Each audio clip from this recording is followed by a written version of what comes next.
Hi there, and welcome to part 1 in this series, which is going to go through how to play open chords on the guitar, as well as how to strum. So in this first video, before we do any playing, we're just going to go through how we can notate chords, and we're going to go through how we read chord boxes. So similarly to tab, chord boxes are just a way of writing out music and writing out how to play things on a guitar. But much like the name suggests, these are specific to chords. So let's have a wee look at what chord boxes look like, what all the different bits are, how we read them, and how we can apply them to the instrument. So let's get into it. So here I've drawn up an example of a chord box. Now what this is basically a picture of the fretboard. So each of the vertical lines represent one of the strings, and each of the horizontal lines represents one of the fret wires.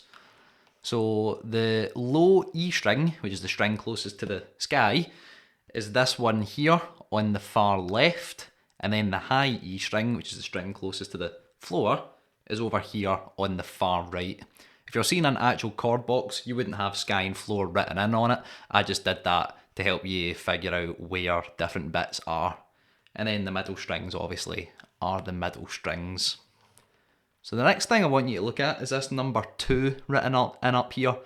Now that just means that this is the second fret.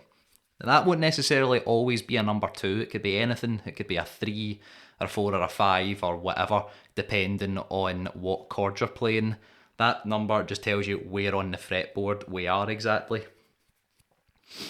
And the next thing to look out for is going to be these little blue dots. Those tell you where your fingers go. So I don't need you to actually play this chord just now, or worry about how we would play it.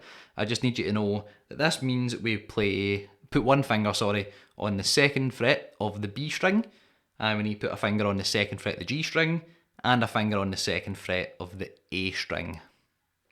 And the last little detail we need to look at is up here. Now at the low E string, there's a little cross. That cross means we don't play that string. So when we play this chord, we're only going to play 5 strings. We know that because there's a little 0 above the A string, and a little 0 above the high E string. So that means we do play those strings, we play them open. So that's how you would read a chord box. That's all there is to it. Now we can get in to looking at some actual chords and learning how to play them.